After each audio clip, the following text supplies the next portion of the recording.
And welcome back in to another episode of Tribal Council Chat. As always, we are your hosts. My name is Bruce Heller, Hey, my name's Cornell. and let's dive in, dude. Episode 6 of Survivor 45. Great episode this week. I think one that we'll be talking about probably for the rest of the season. Um, but we're looking forward to it. Let's get started. Where I wanted to start tonight, Bruce, let me know if there's anything you want to talk about in the beginning too, but is the reaction to the Brando blindside that we saw a week ago that I know you talked about with Kevin, specifically with Kendra's reaction, who was taken a bit back by it. Yeah, for sure. It was, and that's expected from her, but it was a good move. I'm trying to, I was hoping Emily would go with Brando and Kendra and take Drew out, just my own personal preferences of who I like better, but overall, it's been it was a great move, solid move from Kendra. I mean, not her reaction wasn't terrible. I get it. Like she's Her upset. reaction to it was really smart. That she We'll see how it plays out in the long run because in the long run we have her saying she's going to get a revenge, and I don't know if that's smart. I don't know if how she's going to pivot going into a merge, but I think it was really smart for her to at least remain cool in camp and say she's working with the rest of the tribe. And then now that we're looking at moving to the much bigger stage of the game, really open to move in any direction that she wants to and sees fit. Yeah, and I agree completely. And real quick, before we dive into the rest of it, because it's a big episode, who is your player of the week for episode 6? I mean, Caleb Yeah, has same. to be getting. I mean, when did we ever think that Wentworth's 10 votes that were Kelley does not count would be topped by somebody? I'm glad you mentioned that. Because of that, this did remind me of Kelley negating 9 votes with an idol. I have my Wentworth sweatshirt that on the front says, "If you have, if anyone has an immunity idol and would like to play it, now would be the time to do so." And on the back, it just says Wentworth does not count. So shout out to Caleb for reminding me of that tribal. But awesome move from Caleb. We've seen a lot of times where someone survives one tribal where they're the target, and it just turns around for them and they get going. We've also seen people survive being the target in a way like this and then stay the target and stay on the bottom. So, I was telling my mom that just about half an hour ago. Like, I could easily see Caleb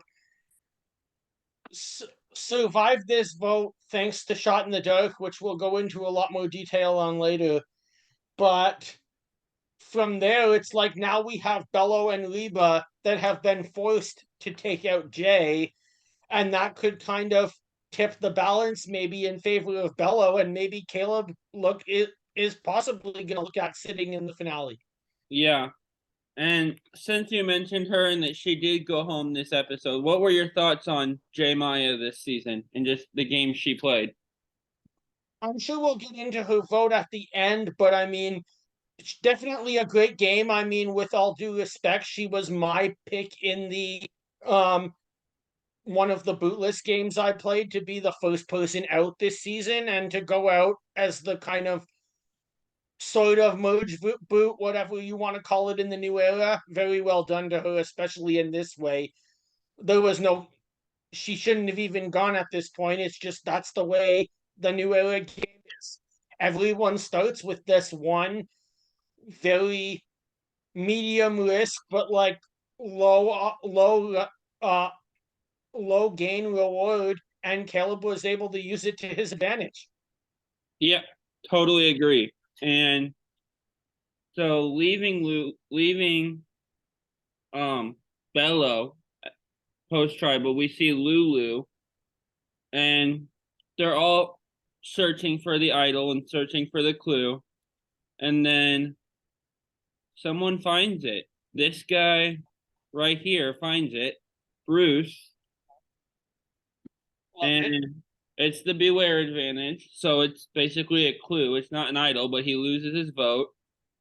And so, what are your thoughts on this progression? Watching him go through it.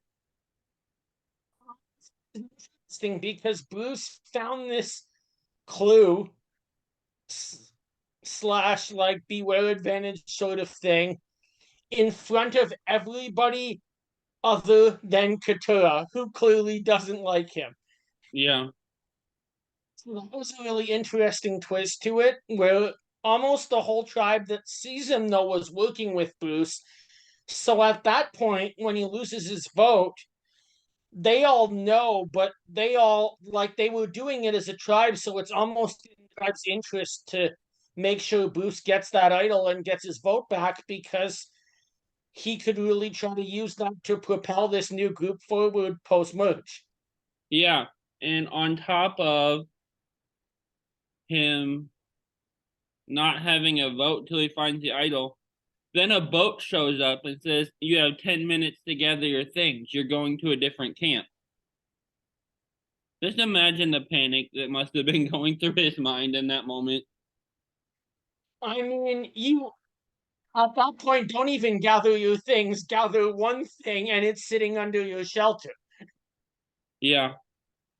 And thankfully he does find it. Someone sent in a question. I was listening to On Fire while I was driving today. And they said, had he not found that, what would have been the case? Would he have still not had a vote or what? And The game.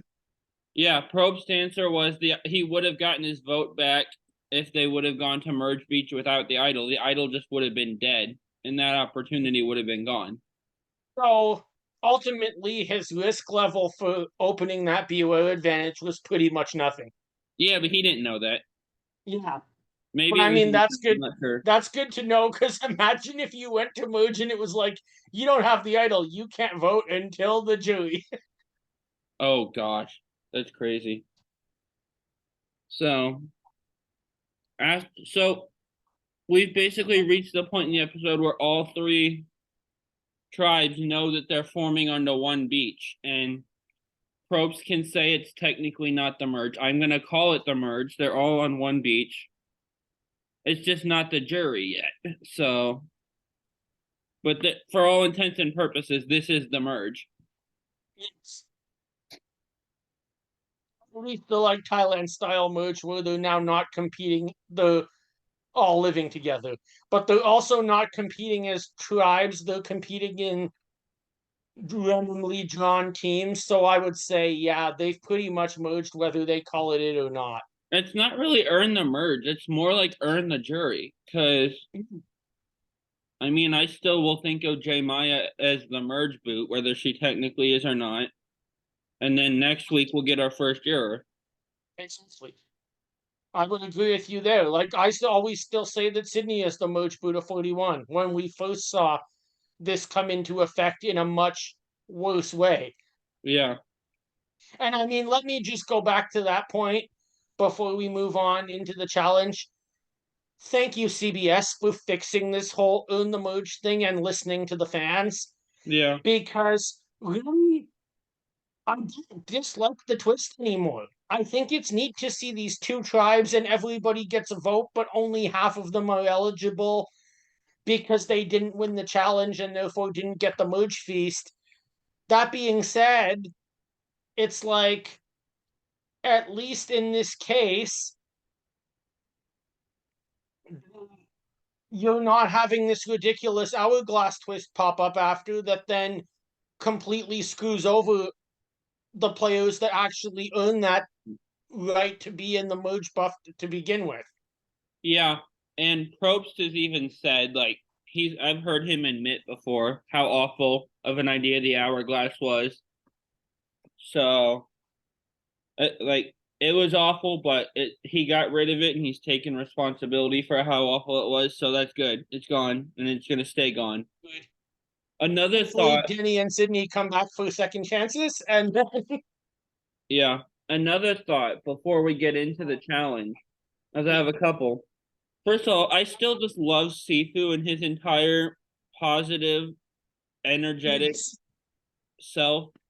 Like him just cheering "Let's Go Rain" for an entire scene was hilarious to me. Like that guy's great. Oh, he was an absolutely great character. I love him. Hopefully, And he's around for a while.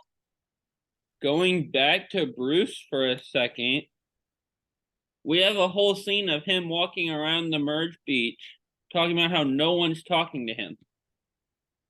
That's interesting. I would guess probably just because Emily puts the target on him at the beginning that they're just trying to feel out where he sits, seeing he has that little bit of experience, but who knows? I'm glad you mentioned her. So, what are your thoughts on this scene we had between the two of them? Interesting. I mean, like Bruce said, you can move on from that. You can accept your apology. It'll be fine. But just because she apologizes doesn't instantly mean that there's a level of trust that's going to be there between the two of them. Yeah, and she basically said the same thing. Called out by her pretty early on for very little reason. Yeah, and she said the same thing. Like we're on good footing, but that doesn't necessarily guarantee I trust him or want to be in alliance with him going forward. So we basically see them play nice and say the right things to each other, then go into confessionals and basically say the same exact thing of this doesn't really mean anything. So going into the challenge, what are your thoughts? Challenge. We see the same quote in the merge challenge as we have in the past seasons, but there was a neat twist to it this time. In that one, there was two puzzles as opposed to one, so that I thought gave took a little bit of effort emphasis off of the like physical strength portion that we've seen kill tribes in previous challenges when they haven't had food and they haven't had fire because they've been losing, like probably a lot of Lulu would have been if they were still around Yeah. at this point. But the other thing I found really cool is that I didn't notice that the I want to say bellow, it wasn't really bellow, it was just people that were drawn on the blue side of the um challenge, but because at this point they're all on one beach, but that you had a them solving the second puzzle without realizing that the first puzzle was clues to the second puzzle. Yeah, that was cool. I really And thought it was neat that production decided to put those on the back so that if a tribe was attentive, it would help out. I mean, nobody did in this point, but it's certainly something that could come back again in future challenges, and maybe somebody that's not the best at puzzles but has the awareness to see that those clues there could pull out a come from behind win. yeah, and what a comeback it was too. Like awesome teamwork and comeback from the red team to get that win. So great for Yeah. them. And so From before that, though, I just wanted to ask you, what did you think about Katura's decision in terms of who to support? I probably would have picked the blue team also because they had a lot of the stronger. It seemed at first like they had the stronger team that would have done better in this challenges, and it looked really good to start with. The blue team crushed it through the cart portion, and even got to the puzzles first, but red team crushed it on the puzzles. So Exactly. I agree. I was going in saying I wasn't sure exactly how to go because in my mind the two best players for puzzles in this game would probably be, if I had to guess, Drew and Kelley, and they were on opposite sides. yeah, But she played it really well. she did. She's been killing it this season. Yeah. So here's what's interesting to me is we get to the merge feast and Reba immediately starts throwing J Maya's name out there. Like normally in a situation like this, we see even if people haven't been working together pre-merge, they want to keep their tribe numbers together and get someone out from a different tribe. But here we see the Reba people at Merge Feast just go right after J Maya for some reason. Um, I mean, it makes sense to a point, whereas Drew, Austin, Julie, and Dee have all kind of been in charge of that four. The four of them almost remind me of like the Younger Alliance in Africa in this point. Yeah. On but I think it was but on the Red Tribe in Africa, where you're like, Yeah. yeah, where Oh, those Baran was four the yellow feels. one that Ethan was on. Pardon? Baran was the yellow one that Um, Ethan was on. I'm mixing up Samburu then, but they almost remind me of that Younger Alliance where it's like Austin, Drew, Dee, and Julie are so drunk on power in that original Reba tribe that nobody else is really there. Be it Yeah. voting for Sifu when you have Sean ready to go home and now throwing Jay's name out there at a merge feast. Yeah,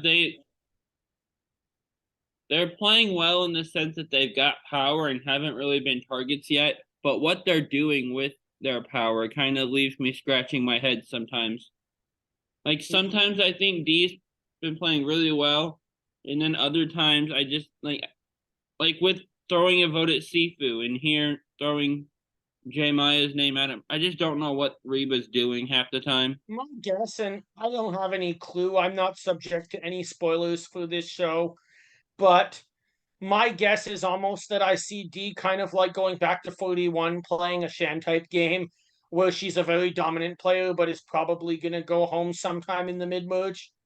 Yeah, and real quick, because you weren't on this recap last week, and I told this to Kevin, and I think you listened to the recap, so you heard me say this. Listen. Drew had a really good episode last week, but I refused to pick him for my player of the week for the sole purpose of someone approaches you and says, "Hey, let's form an alliance." Who in their right mind says, "No, I'm good," the way Drew did with Brando? Like, that just makes you a target to the other. Like, what were your thoughts on that, real quick? Going back to last week, while we're talking about Reba making dumb decisions. Yeah, same. I think it ties into what I was just saying, that that alliance thinks they're set to Final Four, and they have since pretty much they formed back on the original Reba tribe.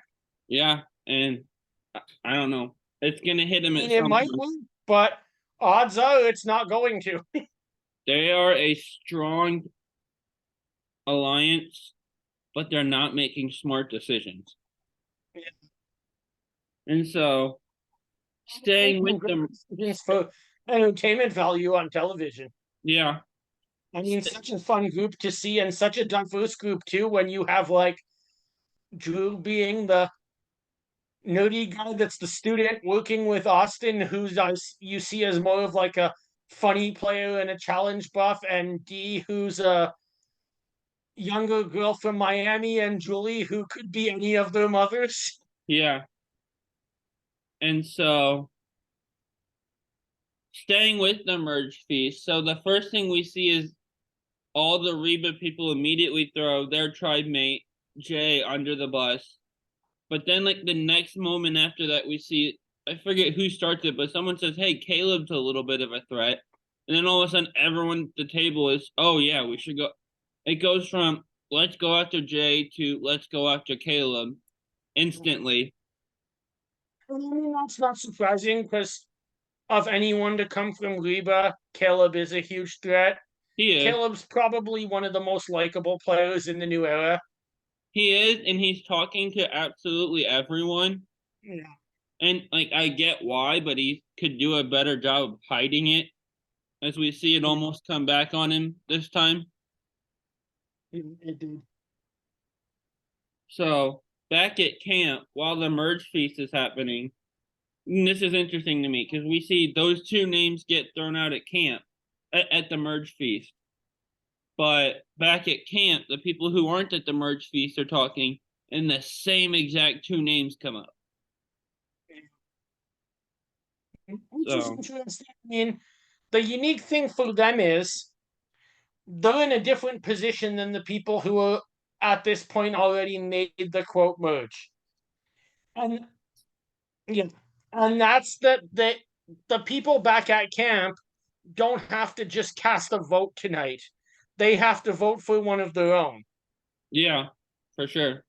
So they're not able to strategize in the open with each other and try to see how they want to move forward in the game, but they have to strategize behind each player's back, knowing that it could easily be flipped on them and that you don't have the whole tribe. You have a 1 in 6 shot. What is it of going home? Yeah. And so Point, make it through this vote, your odds become better in the next vote than they are tonight for another 5 votes. yeah. And by the way, speaking of 1 in 6, you and I have been wondering on this podcast if someone can give their shot in the dark away to another player. Someone emailed into On Fire and Probst answered it. It wasn't me, although I did email it, but someone else. That's who they read. And the answer is yes, you can give it to someone else, but one player can only use one shot in the dark at a tribal council. So like you can't play two and make your odds better, but you can give it to another player. So you can theoretically then, I guess, from hearing you read that, play two at two different tribal councils. Do what? Yeah. Like, you can like you could play mine tonight and play somebody else's 2 tribals from now. yeah, that's how I understood it. You just Interesting. can't play both of them at the same tribal council and make it 1 in 3 instead of 1 in 6. You can't sacrifice a vote that you don't have. I assume you'd be sacrificing your own vote again. Which wouldn't make any sense. So that's interesting. I mean, if you say somebody gives theirs to Caleb down the line and he's in trouble, he can play it and risk his vote again and Oh, exactly. possibly save himself again. I can see it making sense. It would make perfect sense. And so the Merge Feast crew comes back to camp, and we have this Caleb versus J Maya scrambling for a while. What stuck out to you here? Oh,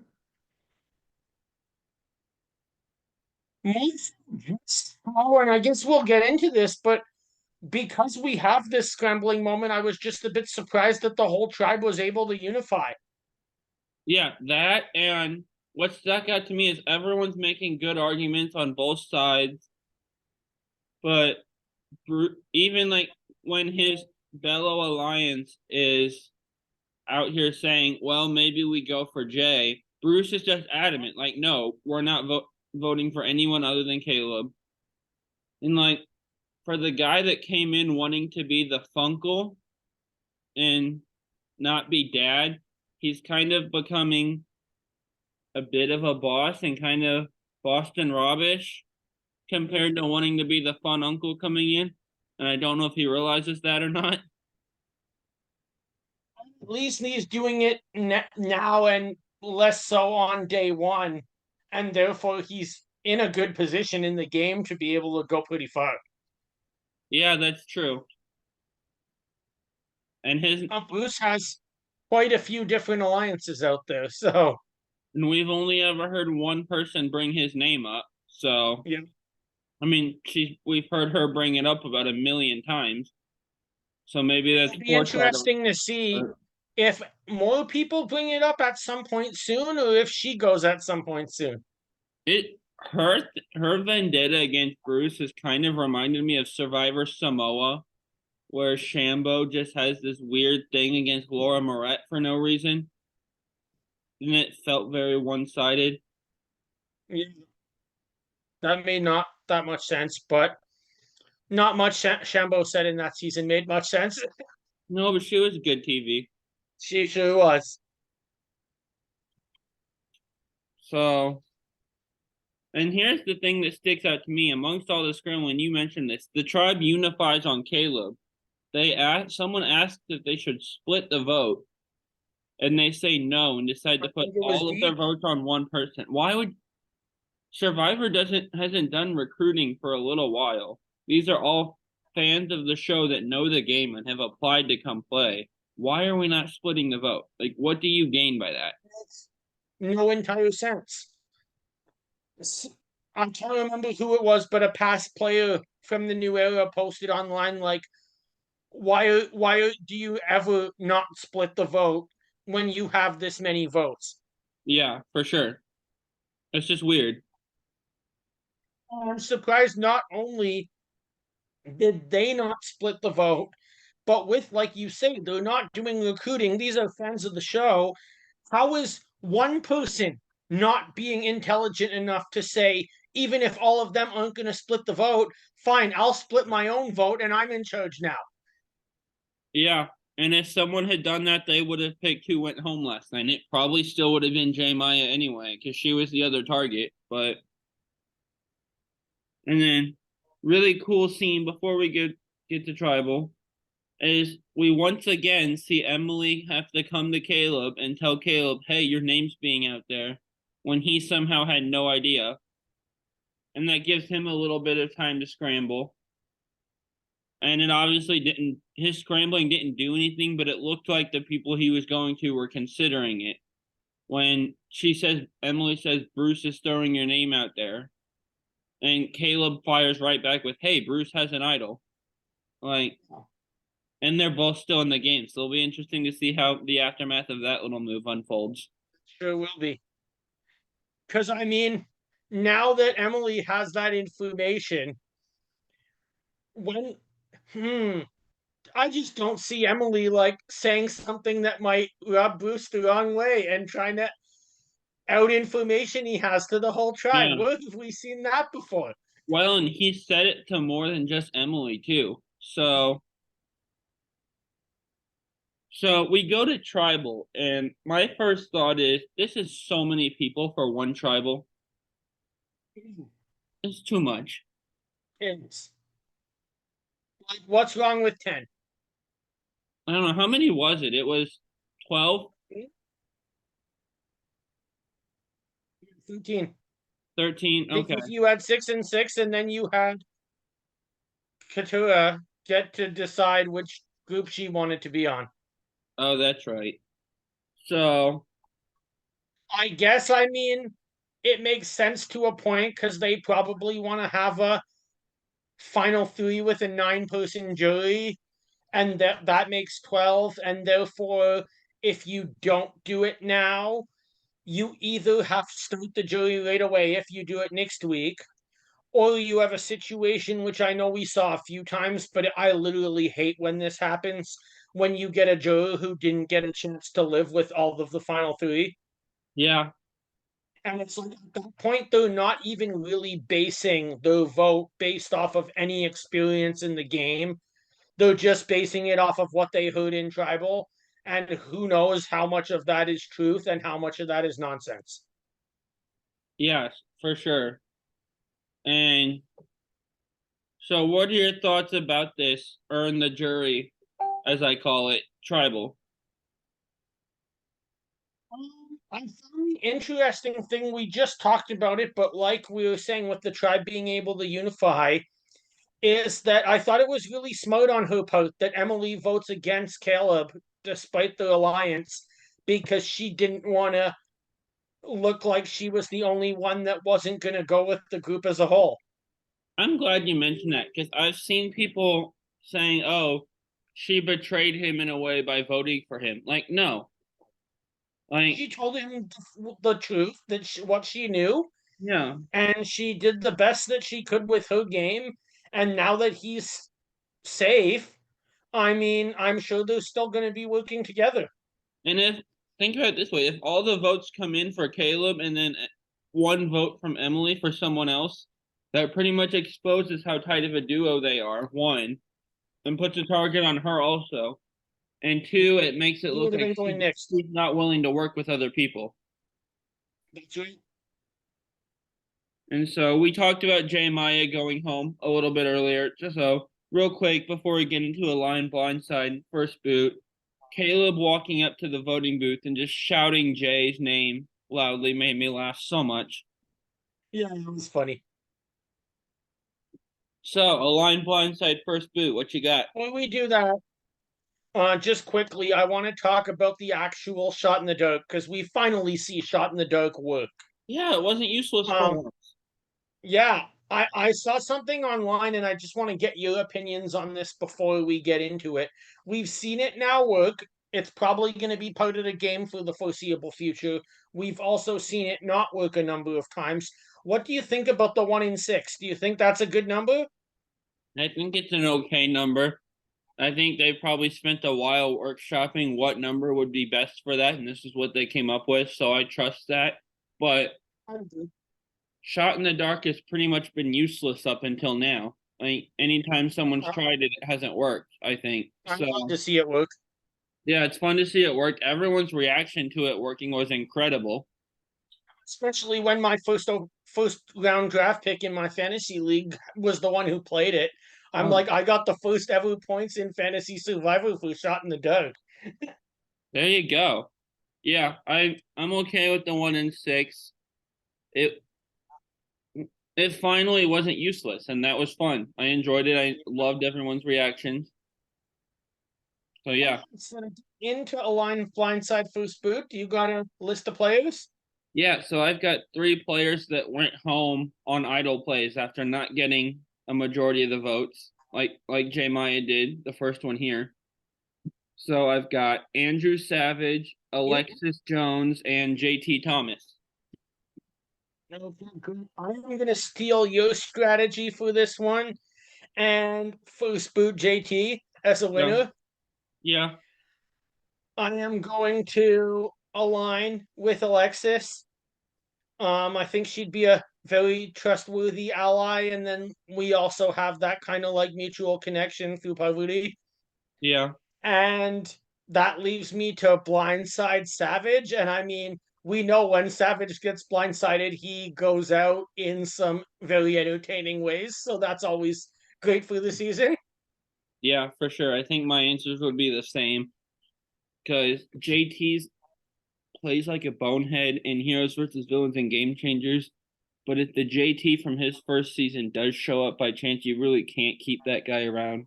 So I'd take him out first. And then I just feel like Alexis would be easier to work with than Savage. So A good point. So now I am going to go into a theme, but a complete opposite. In that we saw Caleb use his advantage perfectly. mm-hmm. So I'm going to give you 3 players who properly played successful advantages. Nice. So your 3 players today are Kyle from David versus Goliath. Who? Wasn't From David versus Goliath with the idol nullifier. okay. Aurora from Edge of Extinction playing her extra vote. And Debbie from both Korong and Game Changers. No, Debbie's gone first just because I don't want to deal with her. Um, Just say this because I always make a joke when I hear anything that reminds me of Debbie. Is I always tell people there was a whole 5 seconds of Debbie's time on Survivor I could tolerate, and it was the 5 seconds it took her to write those 7 letters MICHELE at Final Tribal Council, and then I couldn't stand her anymore again.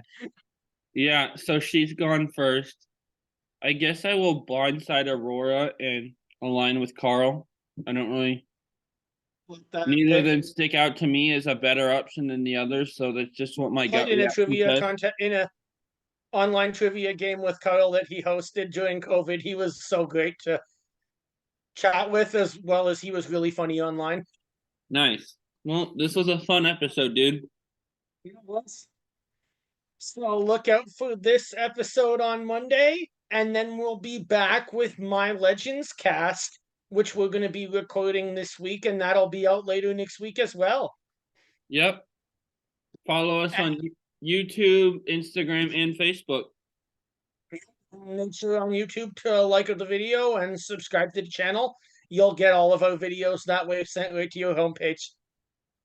Bye, guys. Have a great week.